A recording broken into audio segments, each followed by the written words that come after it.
Hello to all of you dear friends. I'm Hussein. I want to tell you a truly remarkable story that happened to my beloved grandfather. This particular story not only profoundly dealt a significant and heavy blow to my own deeply held thoughts and established views about extraterrestrial and non-organic beings, and fundamentally changed my entire perspective on Jinn and other unknown creatures, but alongside my evolving understanding and firm belief in invisible beings, it also brought about substantial and lasting changes in my mindset regarding many other things as well. I had a grandfather whose name was Mirza, and based on his appearance and the way he acted, he always seemed like a vague and mysterious person to us. He had a stern face and was very blunt and direct when he spoke. But ever since I was a child, I was always confused. How was I supposed to behave around him? Should I approach him or not? He would always get angry, but as soon as I entered Mirza's house, he would come and kiss my forehead. Not just me, but he treated all his grandchildren this way. But the way he spoke was so intimidating that it would make anyone keep their head down. As I grew older, I became so attached to Mirza that there were no limits to it. My family and I lived in the village until I turned 20, unlike my uncles and aunts. That's why I got to know Mirza much better than the rest of his grandchildren. I even enjoyed being with him throughout the whole village. God knows, the very best example I can possibly give of Mirza, so you can truly picture him a bit more clearly in your mind's eye, is to imagine a colossal dinosaur whose heart is even more incredibly delicate than a tiny sparrow's, and who could get so profoundly upset by the intense pain and deep sorrow of his beloved loved ones that he'd completely break down and openly cry like a small, vulnerable little girl, so much so that your jaw would absolutely drop in astonishment and you'd completely forget your own personal pain. One day, by chance, while I was sitting next to Mirza, the window pane behind me, which wasn't far from where I was, suddenly shattered when a stone thrown by some kids in the alley hit it, and the glass fell onto my back. Thank God I didn't get seriously injured. Mirza kept pacing back and forth, looking at my back, while Azize and my mother were putting bandages on several spots on my back. Suddenly, Mirza went and sat on the cushion in the corner of the room. His hands and feet started trembling. He turned his face to the sky, burst into tears, and thanked God that nothing worse had happened. I had seen this kind of behavior from Mirza many times. Whenever something happened to his children or grandchildren, he would fall apart, unable to control himself, and would burst into tears. Especially in the last years of his life, this trait of his had become even more pronounced. But I want to tell you about the last 5 years of Mirza's life, during which I witnessed some supernatural events around him. During those 5 years, it was as if Mirza knew he didn't have much time left. He had become a completely different person, and I had become his companion and close friend. I was always with him. Mirza had a very large flock, but towards the end, just to keep himself occupied, he separated out a few to take out to pasture himself every day and gave the rest away. He said he left them in the care of a few shepherds from the same village. My arms and legs have no strength left. Hussein, I can't manage them anymore, not even with you and another shepherd. He didn't even let me go with the flock and the shepherds. He said, "You stay here with me." One day, when we had reached our usual resting spot with the flock, and I had set up for tea and we were about to have lunch, Mirza said, "Hussein, do you know anything about my parents?" I said, "No, man." Mirza said, "I never had any parents at all."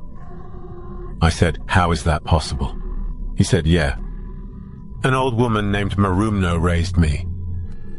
No one knows this. Even your grandma. Everyone thought Mira was my aunt and that my parents died of smallpox." I had heard a lot about Aunt Mira from my father, who always remembered her fondly. He said, "I want to tell you a secret that has weighed on my heart ever since I can remember, and no one knows about it. He said, when I turned 8, one day Mira told me. One night, I suddenly woke up from all the noise. That night, it was as if the sky had been torn open. It was raining so hard. The sound of a man and a woman knocking on the glass door woke me up. The voices were coming from behind the door to the room, but I couldn't see anyone. The woman's voice said, "For God's sake, open the door." I got up scared. I opened the wooden door. I could feel with all my being that 2 people were standing in front of me. I asked, "Who are you? What are you? What do you want?" The woman's voice said, "Go to the tree. There's a child in the hollow of the tree. Bring him inside." Then she swore on her brother's soul. I don't know why I wasn't afraid, but because of the woman's pleading voice, I went outside.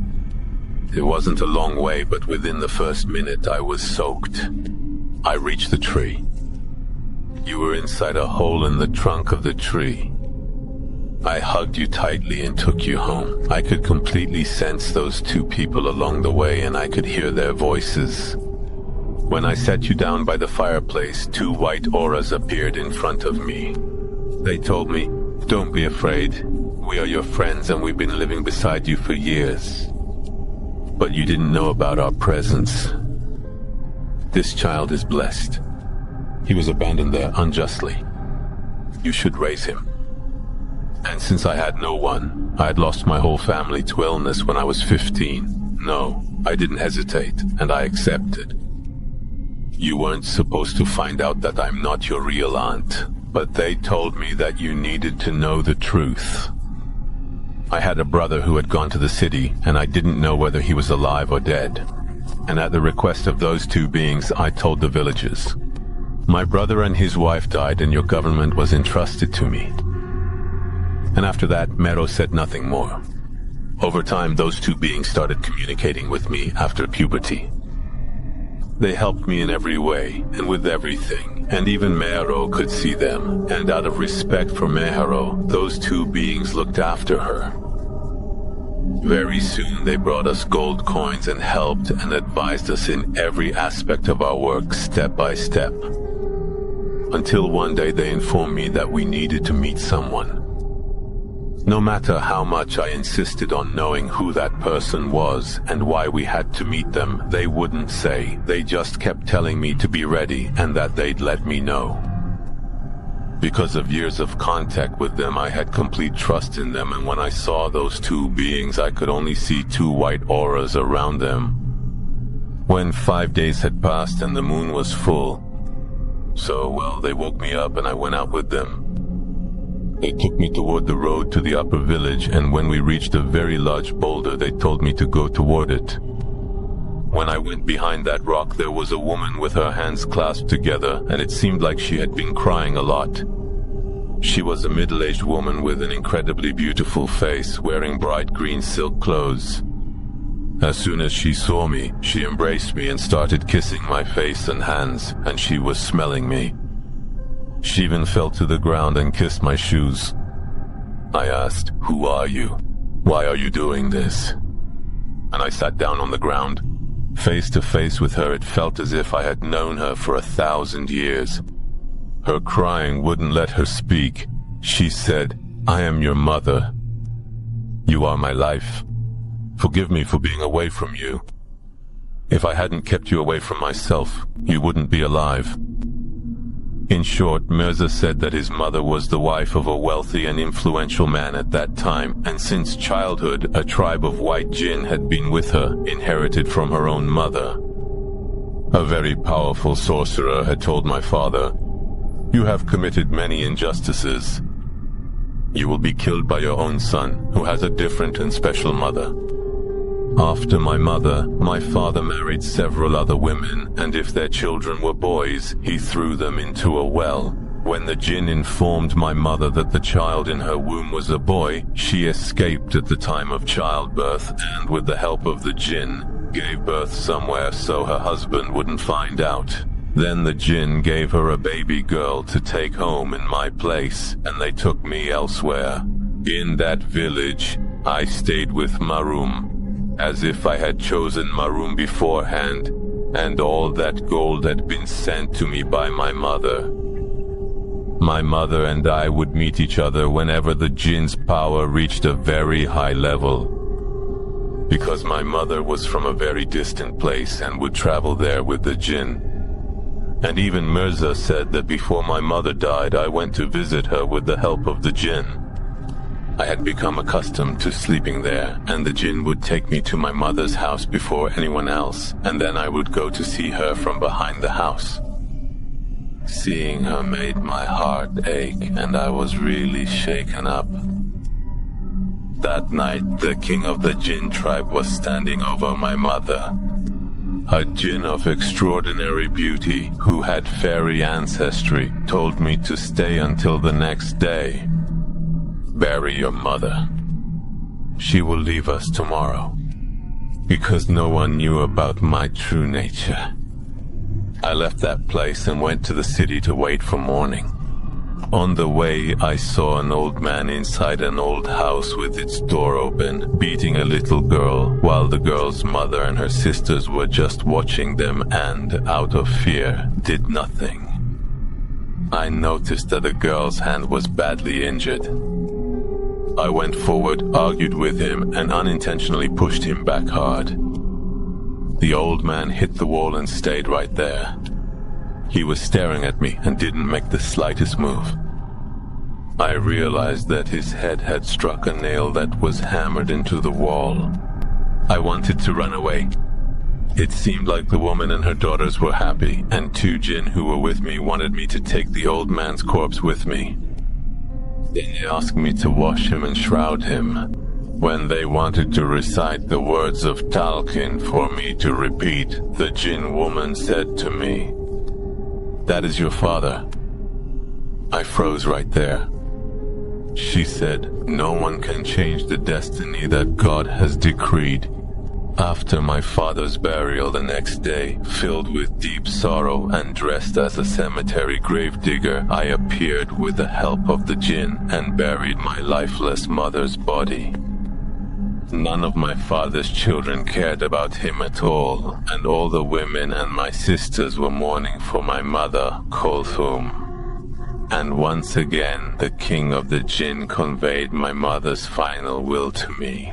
My mother had instructed that I should marry the girl who had been given to her from somewhere to raise. I listened to her advice, took Sajideh's hand, and we made our way here. I married her and we started our life together in this village. This story made me realize that God has created countless beings, and by using them as helpers and tools, he can accomplish anything he wills. Then, during the last year of Mirza's life, I could clearly see a group of white halos gathered around him to visit, and I even heard voices saying, "Mirza, God is watching over you. You were supposed to be slaughtered by your own father, but look how beautifully he saved you from his clutches and how justly he dealt with what you feared." Mirza would often give charity on behalf of his parents. He used to say, "I hope this charity will resolve my father's troubles." That was my story. I hope you enjoyed it.